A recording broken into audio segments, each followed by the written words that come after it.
Hare Krishna. Teachings of Queen Kunti. Prayer 7. Dangerous Encounters.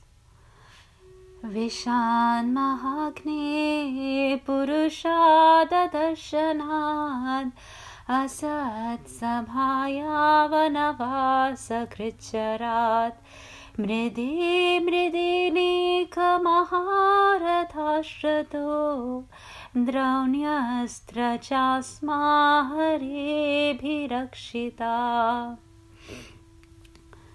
My dear Krishna, your Lordship has protected us from a poisoned cake, from a great fire, from cannibals, from the vicious assembly, from sufferings during our exile in the forest, and from the battle where great generals fought. And now you have saved us from the weapon of Ashwadhatma. Srimad Bhagavatam 1.8.24. Translation and purport by His Divine Grace, A.C. Bhaktivedanta Swami Srila Prabhupada Ki Jai. The list of dangerous encounters is submitted herein. Devaki was once put into difficulty by her envious brother, otherwise she was well. But Kunti Devi and her sons were put into one difficulty after another for years and years together. They were put into trouble by Duryodhana and his party due to the kingdom, and each and every time the sons of Kunti were saved by the Lord. Once Bhima was administered poison in a cake. Once they were put into the house made of shellac and set afire. And once Draupadi was dragged out and attempts were made to insult her by stripping her naked in the vicious assembly of the Kurus. The Lord saved Draupadi by supplying an immeasurable length of cloth, and Duryodhana's party failed to see her naked. Similarly, when they were exiled in the forest, Bhima had to fight with the man-eater demon Hidimba Rakshasa. But the Lord saved him. So it was not finished there. After all these tribulations, there was the great battle of Kurukshetra. And Arjuna had to meet such great generals as Drona, Bhishma and Karna, all powerful fighters. And at last, even when everything was done away with, there was the Brahmastra, released by the son of Dronacharya, to kill the child within the womb of Uttara. And so the Lord saved the only surviving descendant of the Kurus, Maharaja Parikshit. Here Kunti remembers all the dangers through which she passed before the Pandavas regained their kingdom. In Bhagavad Gita, Lord Krishna says, Kaunteya pratijaniha name bhakta pranashyati. My dear Arjuna, you may declare to the world that my devotee is never vanquished. The Pandavas, sons of Pandu, were great devotees of Lord Krishna. But because people in the material world are interested in material things, the Pandavas were put into many dangers. Their materialistic uncle Dhritarashtra was always planning to kill them and usurp the kingdom for his own sons. That was his policy from the very beginning. Once Dhritarashtra constructed a house of lac which was so inflammable that when touched with a match, it would immediately burst into fire. Then he told his nephews and his sister-in-law Kunti, I have constructed a very nice house and you should go live there for some time. But Dhritarashtra's brother Vidura informed them of Dhritarashtra's policy. He wants you to go to that house so that you may burn to ashes. When Dhritarashtra's son Duryodhana understood that Vidura had thus informed the Pandavas, he was very angry. Such is the nature of politics. Then, although the Pandavas knew our uncle's plan is to send us into that house and set it afire, they agreed to go there. After all, Dhritarashtra was their guardian, and they did not want to disobey the orders of a superior. But they dug a tunnel under that house, and when the house was set on fire, they escaped. Another time when the Pandavas were at home, Dhritarashtra gave them poisoned cakes, but they escaped from being poisoned. Then, Purushada Darshanat, they met a man-eating demon named Hidimba Rakshasa, but Bhima fought with him and killed him. On another occasion, the Pandavas were cheated in a game of chess in the royal assembly of the Kurus. Dhritarashtra, Bhishma Dev, Dronacharya, and other elderly persons were present, and somehow or other, Draupadi, the wife of the Pandavas, was placed as a bet. Now, if you lose, the Kurus told the Pandavas, Draupadi will no longer be your wife. So when the Pandavas lost the game, Karna and Dushasana immediately captured her. Now you no longer belong to your husband, they told her. You are our property. We can deal with you as we like. Previously, Karna had been insulted during Draupadi's Swayamvara. In those days, a very qualified princess would select her own husband in a ceremony called a Swayamvara. In modern America, of course, any girl may select a husband as she likes, although for a common girl this is actually not very good. But even in those times, an uncommon, highly qualified girl who knew how to select a good husband was given the chance to do so. Even this, however, was limited by very strict conditions. Draupadi's father, for example, placed a fish on the ceiling, and he stipulated that in order to qualify to marry his daughter, a prince had to shoot an arrow and pierce the eye of the fish without directly seeing the fish, but only seeing its reflection in a pot of water on the floor. When these conditions were declared, many princes came to compete, for responding to a challenge is a principle of a Kshatriya, a heroic leader. In the assembly for Draupadi's Swayamvara, Karna was present. Draupadi's real purpose was to accept Arjuna as her husband, but Karna was there, and she knew that if he competed, Arjuna would not be able to succeed. At that time, it was not known that Karna was a Kshatriya.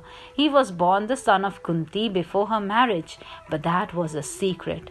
Karna had been maintained by a carpenter, and therefore he was known as a Shudra, a member of the lowest occupational division of society. Draupadi took advantage of this by saying, "In this assembly, only Kshatriyas may compete. I do not want any carpenter to come here and take part in the competition." In this way, Karna was excluded. Karna regarded this as a great insult, and therefore when Draupadi was lost in the game, he was the first to come forward. He was Duryodhana's great friend, and he said, "Now we want to see the naked beauty of Draupadi." Present at that meeting were elderly persons like Dhritarashtra, Bhishma and Dronacharya, but they did not protest. They did not say, "What is this? You're going to strip a lady naked in this assembly?" Because they did not protest, they are described as Asat Sabhaya, an assembly of uncultured men. Only an uncultured man wants to see a woman naked, although nowadays that has become fashionable. According to the Vedic culture, a woman is not supposed to be naked before anyone except her husband. Therefore, because these men wanted to see Draupadi naked in that great assembly, they were all rascals. The word Sat means gentle, and Asat means rude. Therefore, Kunti Devi prays to Lord Krishna, "You saved Draupadi in that assembly of rude men." When the Kurus were taking away Draupadi's sari to see her naked, Krishna supplied more and more cloth for the sari, and therefore they could not come to the end of it. Finally, with heaps of cloth stacked in the room, they became tired and realized she would never be naked. This they could understand. It is impossible. At first, Draupadi had tried to hold on to her sari, but what could she do? After all, she was a woman, and the Kurus were trying to strip her. So she cried and prayed to Krishna, "Save my honor." But she also tried to save herself by holding on to her sari. Then she prayed, "It is impossible to save my honor in this way," and she let go and simply raised her arms and prayed, "Krishna, if you like, you can save me." Thus, the Lord responded to her prayer. Therefore, it is not very good to try to save oneself. One rather should simply depend on Krishna. "Krishna, if you save me, that is all right. Otherwise, kill me. You may do as you like." As Bhakti Vinod Thakur says, "Manase deha geha yo kichu mora, arpilun tuya pade nanda kishora." My dear Lord, whatever I have in my possession, I surrender unto you. And what do I have? I have this body and mind. I have a little home and my wife and children. But whatever I have, I surrender everything unto you. This is full surrender. A devotee of Krishna surrenders unto Krishna without reservations, and therefore he is called a kinchana. The word kinchana refers to something one reserves for oneself, and akinchana means that one does not keep anything for oneself. Of course, although actually one should surrender in this way, in the material world, one should not artificially imitate those who are fully surrendered. According to the example set by Rupa Goswami, whatever possessions one has, one should give 50% for Krishna and 25% for one's relatives, who will also expect something, and one should keep 25% for personal emergencies. Before his retirement, Rupa Goswami divided his money in this way. Although later, when his brother Sanatan Goswami, another great devotee, was arrested, Rupa Goswami spent everything. This is full surrender. Similarly, Draupadi fully surrendered to Krishna without trying to save herself, and then unlimited yards of cloth were supplied. And then the Kurus could not see her naked.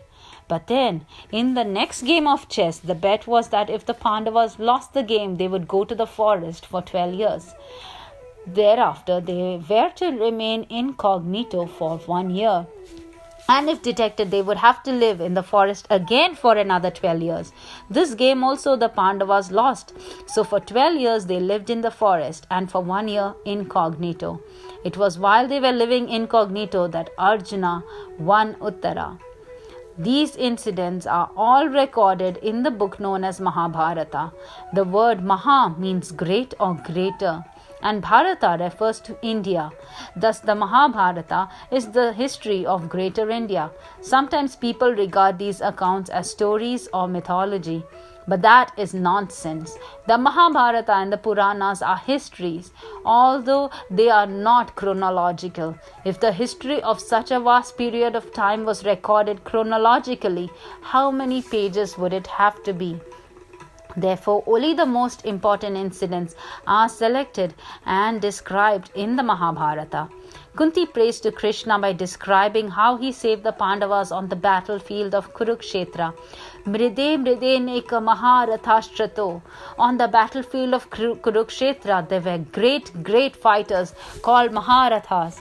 Just as military men in modern days are given titles like lieutenants, captains, commanders, and commander-in-chief. Formerly, there were titles like Ekaratha, Athiratha, and Maharatha. The word Ratha means chariot. So, if a warrior could fight against one chariot, he was called Ekaratha. And if he could fight against thousands of chariots, he was called Maharatha. All the commanders on the battlefield of Kurukshetra were Maharathas. Many of them are mentioned in the Bhagavad Gita. Bhishma, Karna, and Dronacharya were especially great commanders. They were such powerful fighters that although Arjuna was also a Maharatha, before them he was nothing. But by the grace of Krishna, he was able to kill Karna, Bhishma, Dronacharya, and the others and come out victorious. While speaking with Shukadev Goswami, Maharaja Parikshit also referred to this. The battlefield of Kurukshetra, he said, was just like an ocean, and the warriors were like many ferocious aquatic animals. But by the grace of Krishna, my grandfather Arjuna crossed over this ocean very easily. This is very significant. We may have many enemies who may be very powerful fighters, but if we remain under the protection of Krishna, no one can do us any harm. Rakhe Krishna mare Krishna rakhe ke. He whom Krishna protects, no one can kill. But if Krishna wants to kill someone, no one can give him protection. For example, suppose a very rich man is suffering from disease. He may have a first-class physician, medicine and hospital available for him, but still he may die. This means that Krishna desired this man must die. Therefore, the so-called protective methods we have devised will be useless if Krishna does not desire us to live. The demon Ravana was very powerful, but when Krishna in the form of Lord Ramachandra desired to kill him, no one could protect him. Ravana was was a great devotee of Lord Shiva and was praying to Lord Shiva, "Please come save me from this danger." But Lord Shiva did not come. Then Parvati, Lord Shiva's wife, asked Lord Shiva, "What is this? He's such a great devotee and has served you so much, and now he's in danger and is asking your help. Why are you not going to help him?" Then Lord Shiva replied, "My dear Parvati, what shall I do? I cannot give him protection. It is not possible. Why shall I go? Therefore, if God wants to kill someone, no one can give him protection. And if God wants to protect someone, no one can kill him." Rakhe Krishna Mare Ke, Mare Krishna Rakhe Ke. Thus Kunti is remembering how Krishna saved her and her sons one time after another. This is Smaranam. Thinking of Krishna. "Krishna, you are so kind to us that you saved us from many great dangers. Without you, there was no hope." Then the last danger was Draunastra, the weapon of Ashwatthama, the son of Drona. Ashwatthama performed a most abominable act by killing the 5 sons of Pandava. Of course, in the battle of Kurukshetra, both sides belonged to the same family and practically everyone was killed. But the 5 sons of the Pandavas survived. So Ashwatthama thought, "If I kill these 5 sons of Pandavas and present their heads to Duryodhana, he will be very much pleased." Therefore, when the 5 sons were sleeping, he severed their heads, which he then presented to Duryodhana. At that time, Duryodhana was incapacitated. His spine was broken and he could not move. Ashwatthama said, "I have brought the 5 heads of the Pandavas, my dear Duryodhana." At first, Duryodhana was very glad, but he knew how to test the heads to see whether they were in fact the heads of the Pandavas. When he pressed the heads collapsed. And Duryodhana said, "Oh, these are not the heads of the Pandavas. They must be the heads of their sons."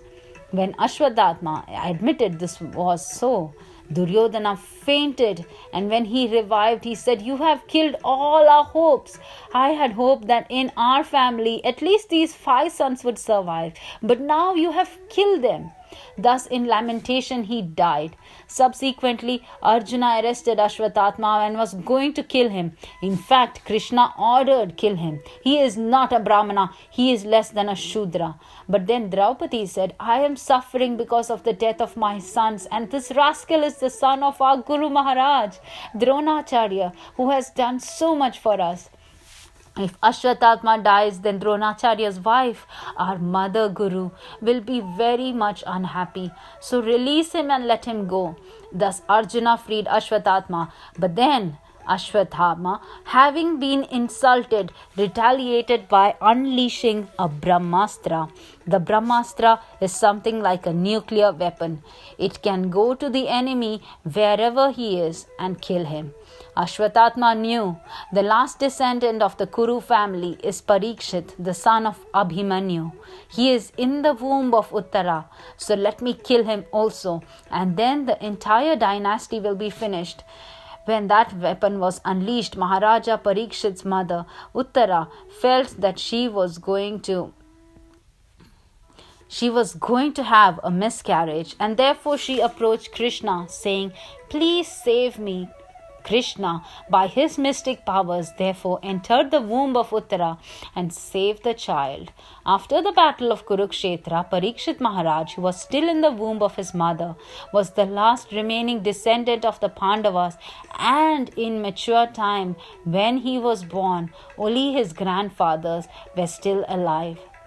Parikshit Maharaj was the son of Abhimanyu, who was the son of Arjuna and Subhadra, Krishna's sister.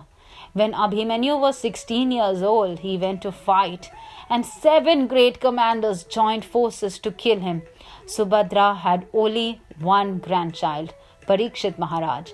As soon as he grew up, the entire estate of the Pandavas was entrusted to him, and all the Pandavas left home and went to the Himalayas. This history is described in the Mahabharata.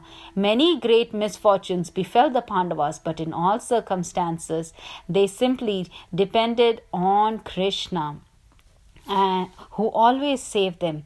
Queen Kunti's response to these misfortunes is recorded in the next verse. Hare Krishna.